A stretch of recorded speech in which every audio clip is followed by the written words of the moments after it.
and welcome to this session of the Logically Speaking series. And I'm pleased to inform you that for today's session, we have Professor Suvrajyoti Gupta, who will be sharing his insights on the topic of the viability of virtual arbitration during the COVID-19 outbreak. So before we move on with the interview, I'll give you a brief account about Professor Gupta and his achievements.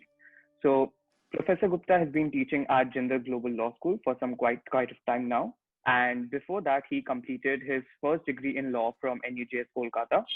Consequently, he practiced as an appellate litigator, primarily based in the Supreme Court of India and the High Court of Delhi. During his time as a litigator, he worked closely with the Election Commission of India on sensitive matters such as the Delimitation Act, the expulsion of MPs, and he's also been an avid reader and writer and has contributed via his papers in esteemed journals such as the Indian Bar Review, Journal of Intellectual Property, and Criminal Law Journal. His research interests include areas of commercial law, arbitration, international trade law, and constitutional law. So thank you, Professor Gupta, for joining me today. Most welcome. I'm happy to be here. Perfect. So before we move on to the heart of the topic, that is the viability of virtual arbitration, I would like to understand your prima facie opinion on the impact that COVID-19 outbreak has had on the entire ICA paradigm. Okay, you see, COVID-19 is an extremely unprecedented event because the last time we had a pandemic was in 1918, and international arbitration at that point of time was really confined to a few pockets in Europe and Americas, right? And so the basic effect of COVID-19 has been that it has completely changed the paradigm itself. Like what we call this, we can see this as a disruptive change, like the changes which would have come over a period of, say, a decade or more, is now likely to happen in a couple of years. So when you have something like that, when technology and the whole substratum changes very fast, you sometimes have a situation where your rules and your basically infrastructure does not keep up. So that is what's happening to international commercial arbitration. It is in a state of flux. There are trust deficit regarding certain virtual processes yet, and the rules and the regulations regarding that is also not settled and clear. So we don't necessarily have bright line rules and or settled practices, and that is in the process of evolution. So COVID has speeded it up. I mean, it's not that you would not have virtual arbitration without COVID, but the COVID has pushed it by several years. I agree, Professor. And I truly believe that necessity is the mother of innovation and transformation. So I feel that COVID-19 has had a great positive impact on the entire ICA paradigm and has fast-speeded or fast-tracked the entire process of virtual arbitration and its incorporation in the Indian context as well. Right. Yes. So, Professor, what, according to you, are the pros and cons of the ICA that is being conducted virtually? What do you think are the things that they can be improved? And what do you think are the points or factors that have been well accounted for by arbitral institutions? Well, first of all, as a general matter of principle, what are the pros of remote arbitration? First pro is, of course, it cuts down your logistical cost enormously. Like the very cost of getting two lawyers in all the way up in London and paying for their hotels, paying for the arbitration venue, and all these costs are now reduced significantly. Okay. So maybe, I mean, depends, but maybe 10 to 15% of the costs are gone right there. But more than costs, the true pro is that what is going to be the effect on international arbitration. Like for most of this century, we have dreamt about a truly delocalized arbitration, right? And that has never happened because ultimately at the end of it, it has to happen somewhere. And our rules basically sort of ended up giving primacy to the seat or the place where the arbitration is being held, right? So virtual arbitration actually gives you the opportunity to create a truly delocalized arbitration, truly arbitration which is all over the world. It allows you almost infinite flexibilities. And so basically it can transform the process. It can transform even the substratum of rules. So these are at least the theoretical pros. The theoretical cons could be that, of course, when you have this kind of, like what I was saying in the beginning, when you have a sudden change in technology, your rules don't keep up. So if the rules do not keep up, then you have places where there are gaps in the rules and the parties don't know what to expect and there are trust deficit and things like that. Because you see, neither the New York Convention nor the model law is actually made for a delocalized arbitration. It is made for a brick and mortar arbitration, so as to say. Then you have very real due process concerns. So what are due process concerns? One could be certain things which are platform specific, like we are doing this arbitrations over commercial software like Zoom and Skype and all, that are not really made for arbitration, that are made for like real casual conversation, right? The most important thing people ever did in Zoom before COVID was perhaps to have academic this academic or your business meetings, not really this kind of things, right? So those. Then there are questions of equal access. For example, is and like just let's start with the dispute resolution clause itself. Did your dispute resolution clause even envisaged online arbitration, right? If it did not, then can you force a party to have an online arbitration? And then you have issues like internet access. Like internet access varies widely across country. Then you would have issues across time zone, and that would have important effect on your arbitration. For example, if I am having the arbitration in my, you are having the arbitration in England, it is a convenient time for the arbitrator. It's 4 o'clock in the evening. It is night in India, and in Japan, it's probably midnight, right? So even such small things magnify. Then you have issues of cybersecurity. Parties have expressed concerns about confidential information being leaked out. Then you have logistical concerns, like how do you transfer, say, large volume of documents and all. I mean, the large volume we are talking about are like not a paper book. I mean, this really could be documents running into thousands of pages, right? And then, so what happens is that the arbitral institutions do not necessarily have a ready set of rules ready. So they are now in the process of interpreting whatever they have, and without, I mean, they're really walking in the blind. There are itsy-bitsy things here and there. For example, you have the CIR guidance notes on remote distance resolution. Then you have the Seoul protocol on video conferencing. Then you have International Arbitration Center's Alliance for Hybrid Arbitration. So these are really works in progress, right? And truth be told, I mean, I do not consider this to be very effective. Because, for example, if you look into the CIR's guidance note, by the way, ICC also has a guidance note of that. Let me not exclude it. So what it essentially says is that you have to decide the procedure beforehand. So you and me, we have our arbitration. We decide whatever, we decide we are going to do it over Zoom. We are going to do it at that time. It's good. We can proceed. But suppose we do not. In that case, none of these things are going to help much.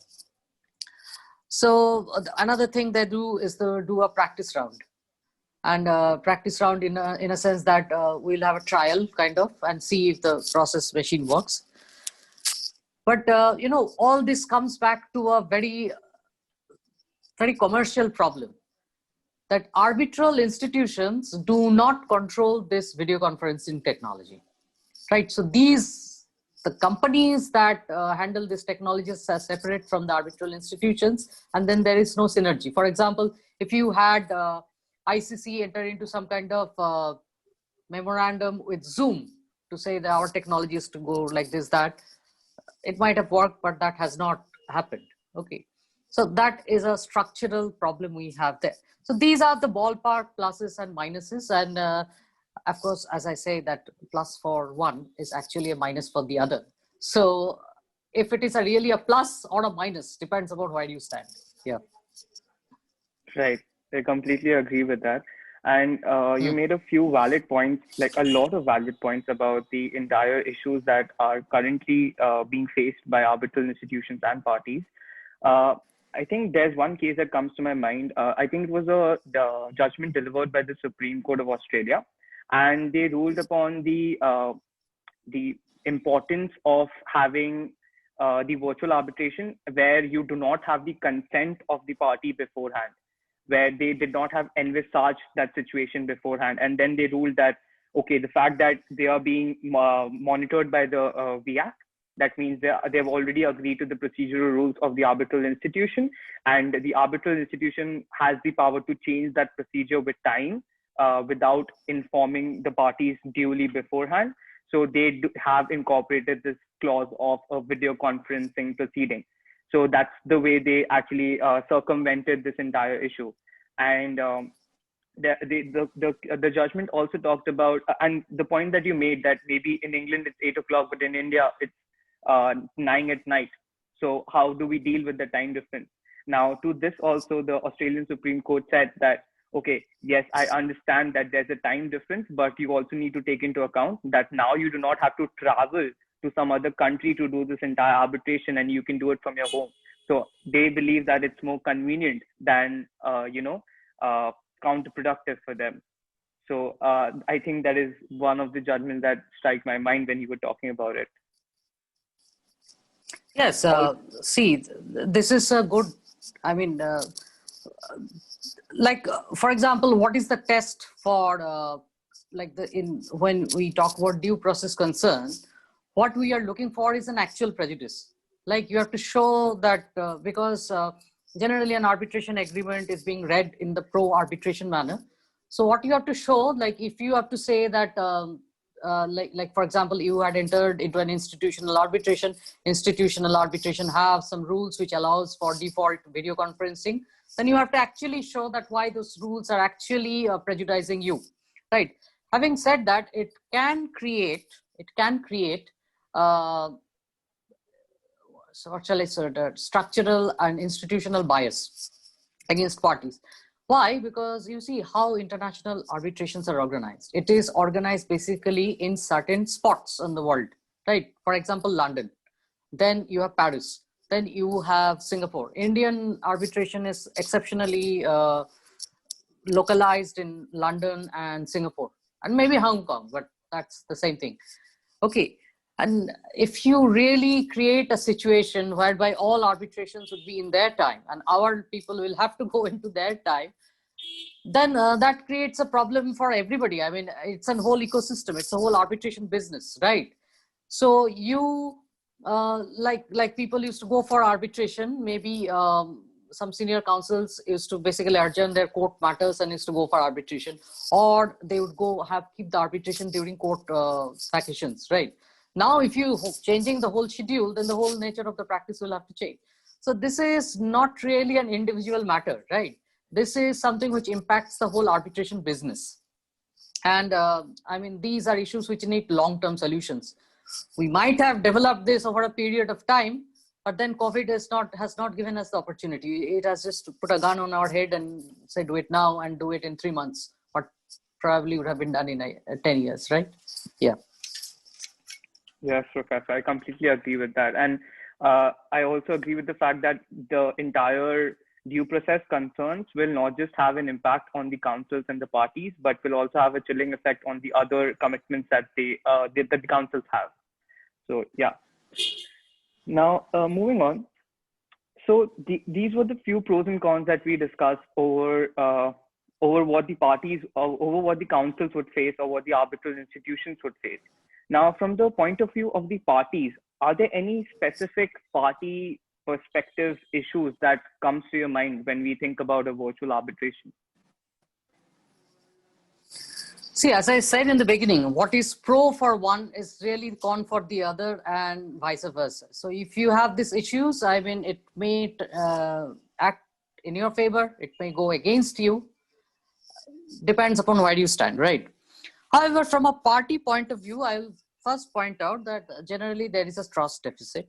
So some time back, I think it's sometimes in April, So the chairman of SISA, Gary Bond, who is a very respected name in international arbitration, had to actually write an open letter directed at the parties, assuring them that arbitration has not gone into refrigerator. CIAC is operating and online processes are perfectly fine. We are going to provide you support, and we have put a FAQ, COVID-related FAQ in array. So that by itself shows a certain kind of trust deficit. And all surveys you take, there are some concerns as to how evidence would be taken away. So you know what? This is once again, this is disruptive change of technology, and people have their set expectations. Like when you entered into the contract, you thought you are going to decide the dispute in certain ways. Now you are changing the whole thing. So from party point of view, that is there, the generic trust deficit. That is, I mean, it would be more for some businesses which are traditionally not so exposed to technology. From the purely legal point of view, of course, the party problem is the party would have a due process issue. The due process, I remember there's a recent case in Supreme Court. It's called Vijay Kadia, I think, yeah. So the test for that is whether factors outside the control of the party combine to deny the party fair hearing. So that you have to show that, I mean, it's a very high standard. And of course, you have to show real prejudice, right? But the parties should be careful about another matter, which is the question of enforceability of the award. You remember, it is a duty of the arbitrator to give an enforceable award. And the whole purpose of the arbitration proceeding is to have an enforceable award. So what is the requirement for enforcement of an award in your country? New York Convention model law does not really talk about online arbitration at all. So you have to just read them contextually and try to understand where they stand. So for example, if you have a digital award, how much that is seen as enforceable, so and so. So the party must talk with his lawyer and figure these things out before he goes for it. Okay. So these are the facts, but then again, you must remember that when it comes to enforcement, courts generally adopt pro-arbitration policy, and the courts are generally not going to be hostile to your digital online arbitration because they themselves are on a digital mode, right? So if you have a virtual hearing in Supreme Court, you cannot very well say that a virtual hearing in an arbitration is going to cause somebody prejudice like that, right? So these are some of the concerns. These are some of the things that you'll have to see. Yes. Definitely, Professor. Even I feel that if the court system, which is clearly not that flexible as the arbitration mechanism should be, if they can adjust to this very change of virtual hearings, arbitration should actually live up to its name and standards and actually be more flexible, which it has to an extent, according to my understanding. Also, Professor, you mentioned about the way evidentiary hearings are conducted and also how the right to fair representation pans out. Now, considering the unique scenario in India where the legal technology is not very well adopted in the legal profession. Now, in such a scenario where I do not want to make a stereotypical or a generic statement, but in a scenario where people are not very used to the legal technology and how to use it for conducting these hearings, how do you think the fair representation of parties comes into an effect for parties placed here in India? Well, I don't think the problem is really that India specific, except if you say that in India, most places we do not have great internet bandwidth. But I can tell you the general problem with the technology. The technology, as I pointed out, are generic technology, right? These technologies were used for extremely different purposes than conducting a court proceeding or an arbitration. Okay. So, and also remember that the arbitral institutions do not own these technologies. Okay, and they have very limited control over these technologies. So you can, so far as technologies are concerned, there are two options. One is that you have say a more specialized version of the software, like you have a Zoom arbitration, something like that. Or you have a patented software by this. So that is the ultimate end we are looking at. Now, what are the ballpark issues in evidence? First of all, a great deal of hue and cry was being made with the fact that you cannot see the demeanor of the witness. Demeanor means facial expressions, how they're moving, so and so. Personally, I don't think very highly of it, because obviously you have a camera, you have bright lights, you can see what the person is talking about. And secondly, in arbitration, international commercial arbitration, it's mostly about expert evidence, which is given in affidavits. So I do not know why demeanor is so important for so many people. And then you have, of course, the logistical problem of uploading vast amount of material. Like, how do you do it now? Most of the evidence right now is in hard copy. So you have to just convert hard into soft. And when you do it, there are questions of these are true copies or not. So this kind of logistical issues. Then you have very serious issues of privacy and confidentiality. Like, can you keep this information confidential over the internet? Which of course goes back to the question of cybersecurity, like if you have adequate cybersecurity. And then you also have the question of lex arbitrii, like the law of the seat. Sometimes does the seat of the arbitration allow for video conferencing, totally video conferencing? I think most jurisdictions now do allow it, but there might be some jurisdictions which have restrictions on it. So these are the issues you will have to see. And once again goes back to the question of due process. Like, if you have not been allowed to, if you can effectively argue that you have not been allowed to adduce your evidence and so, the award can be set aside.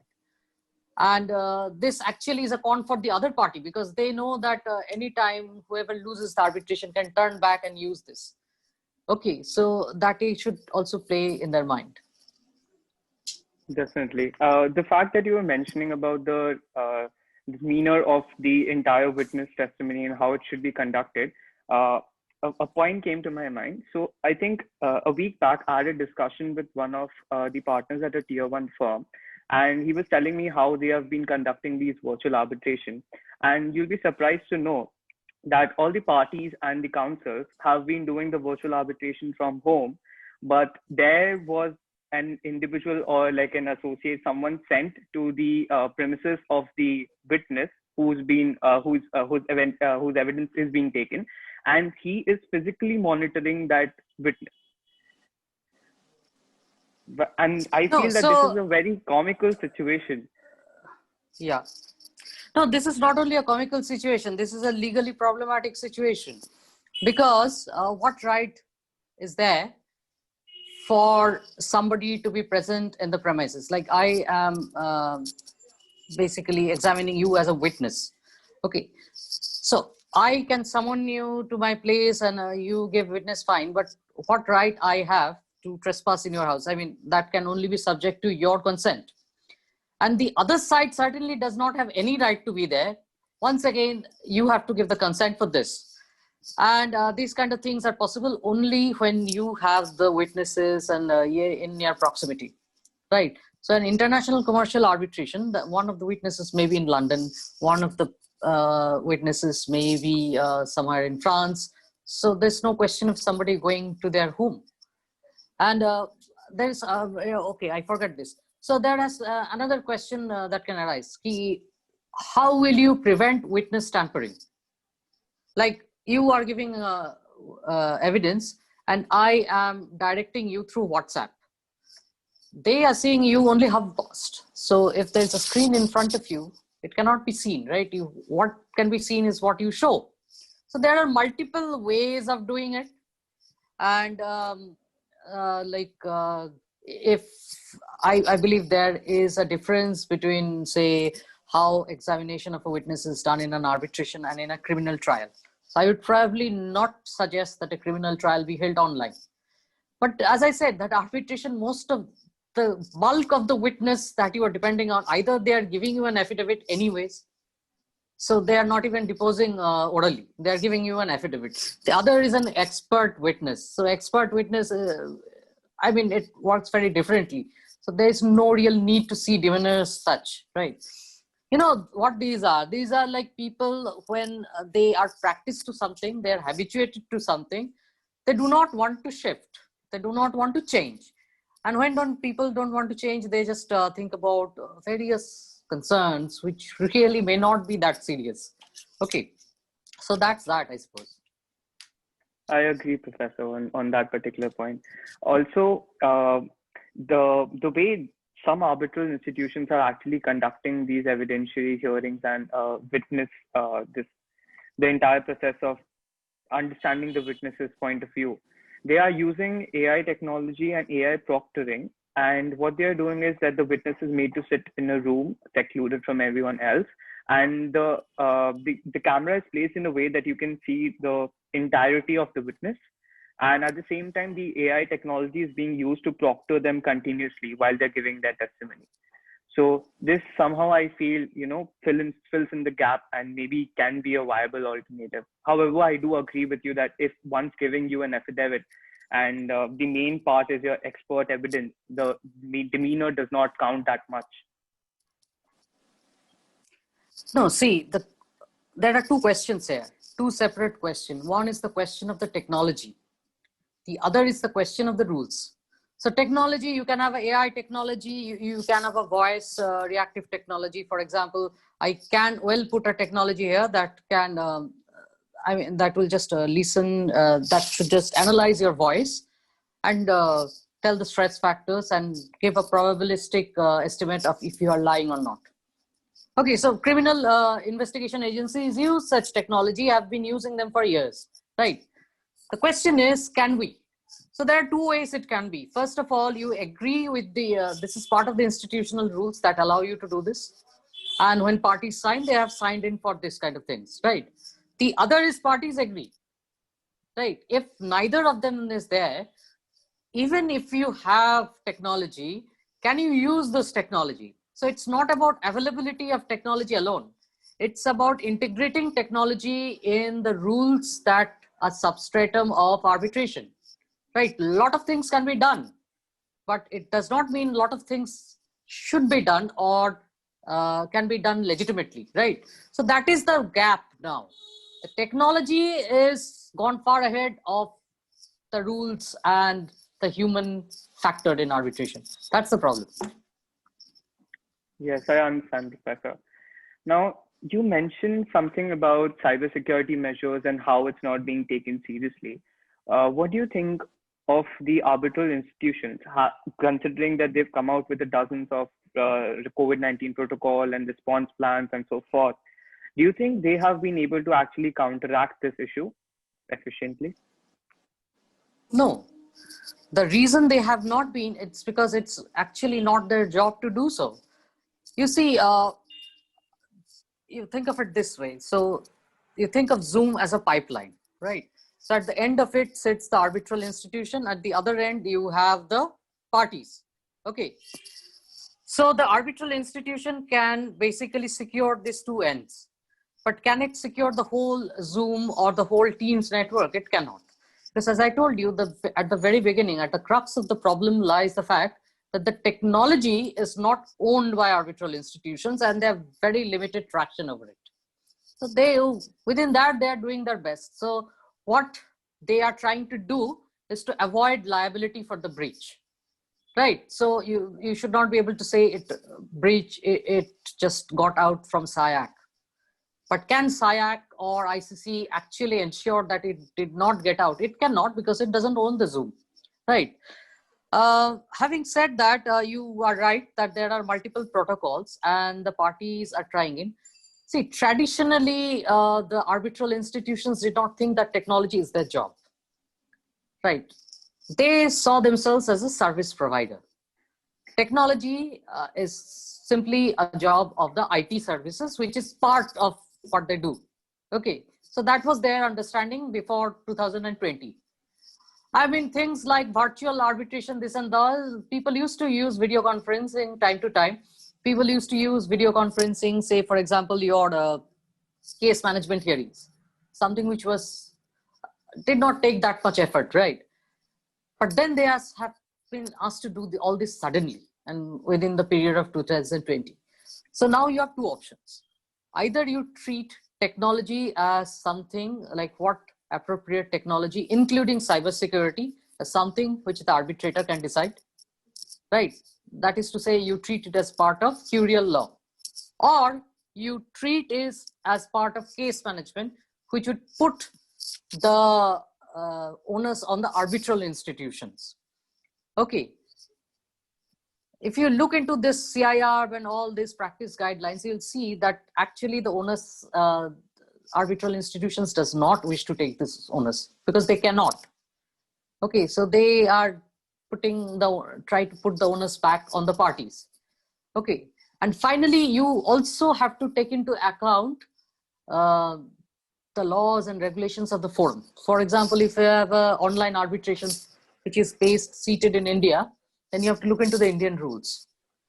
Okay, so this is the basic question here, that what is the technology about? Is it case management? Is it lex arbitrary? Or is it curial law? Once you decide it, the things can get better from there. Yeah. Definitely, Professor. And I think that's a great way of actually categorizing the three things. And like, as I mentioned about the the entire data protection issue and cybersecurity measures, I think that is also one of the reasons that the arbitral institutions are not trying to take an onus on them or the liability on them, and therefore they have not made any specific averments in any of these response plans that they've come up with. And I think I read in one of the articles, it said that the parties are free to put in clauses to maintain the confidentiality of the proceedings, like a wide averment that has been put just to ensure that, okay, now the parties are responsible for the confidentiality. See, Siddhant, data protection as such is not mere confidentiality. Why? Because data protection is something which arises from public law, right? Say, for example, you and I, we have an arbitration. We choose English law as the substantive law guiding our rights and responsibilities, right? So English law would also include English Data Protection Act, right? That is one way of looking at it. So data protection is basically a right and obligation that the parties take upon themselves through the parties' contract. And then you have, of course, as you know, that there's a concept of an arbitrator's contract. So when you enter into a contract with an institutional arbitration, you are actually entering to a contract with SIAC and so on and so forth. So either you can say that in that contract, you can either say that in this whole proceeding is going to be guided by data protection law of a third country, say India, or you can say it is going to be guided by the data protection law, which is applicable on the institution, that is that of Singapore, right? So this is also a question of choice of law.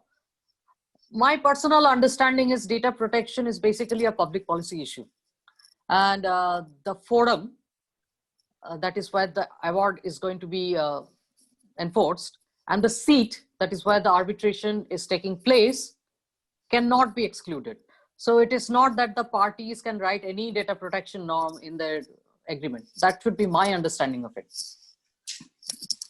I agree. And I think that's a very complex issue, the way you found it out, deciding upon which data protection laws to rely on to bring up to a particular standard. I think that's a prima facie issue that needs to be first taken into consideration. Now, Professor, moving on, now we know that, okay, the COVID-19 has been here for around 8 to 10 months now. And as per the trends of the vaccine, it's going to be here for some time now. Now, what do you think the entire COVID-19 action plan and response plans and so forth, how they have set the way forward for the ICA paradigm post-COVID, in the post-COVID world? Okay, post-COVID world, I mean, things are not going to go back to how it was done. I am not sure that how far we are going to have 100% online arbitrations, but how I see it is that we are going to have more of hybrid arbitrations. Hybrid meanings you are going to have some of it here and some of it in your in the online space. Okay, so that is one. The number two is that's one. Number two is you'll also, over a period of time, say over a period of next 3-4 years, you'll also try to see substantive changes in the basic arbitral documents. I presume that you might see some changes in the concept of a seat or place of arbitration, because it's not very clear what it means on an online space. It can also change the nature of the arbitration market. Okay, so arbitration market right now is super concentrated. So you have like 100 senior counsels in London and Singapore who is in the arbitration circuit. You can basically name these people in the fingers of your hand, right? So now it is going to get more dispersed, because if you do not, why do people go to London? People go to London because they have a favorable climate for arbitration, right? What we call an enabling ecosystem. So if you are pushing more and more of it online, right, then obviously the seat does not matter, as the place, the physical place of it doesn't matter. So I just give you an illustration of how it might look in the future. Think of it that you have an arbitration which is seated in London, but the whole arbitration proceeding, neither the counsel nor the parties have left India. So the Indian counsel is here, the foreign parties counsel in his country, the arbitrator is sitting in London. Of course, since the place of the arbitration is London, the English courts have is exercising the supervisory function, but they are also doing it online, right? So you may have actually 3-4 sittings in London, but most of it would be in the country. So this is a perfect hybrid arbitration, right? So this is what we are walking towards in next, say, 5 to 10 years. I think that's a really good hypothetical scenario to make you understand that how things would change and how the entire paradigm is going to shift even more. And Professor, what do you think about the law firms in this particular competitive environment? Do you think the law firms, maybe the silver circle law firms who've got big and deep pockets, do you think they will be able to compete with arbitral institutions, maybe medium scale arbitral institutions, in terms of the adoption of legal technology and how getting more arbitration matters in their hands? First of all, legal circle, law firm, silver circle, and not even silver circle, even medium-term boutique law firms have aggressively started investing in technology, and they have started doing it for quite some time now. They were not really dependent upon COVID. Okay, so yes, they would, and I think lawyer jobs are under some pressure here, because a lot of the stuff which your junior lawyers or interns do can eventually be sort of, outsourced to these AIs. I mean, really, if you have to search for 100 cases in SCC itself is like an AI software, right? You can have a simply upgraded SCC, which can just react to a voice control. So in that case, why would you just pay some junior lawyer? And even junior lawyers in big law firms get paid enormously well, paid very well, right? So why would you do it when a software can do it in, say, half the term with 25% more efficiency, right? So that's going to happen, that we are going to see huge changes in law firm jobs. And my personal estimate would be law firms, especially big law firms, are actually much ahead of the arbitral institutions when it comes to adoption of new technology.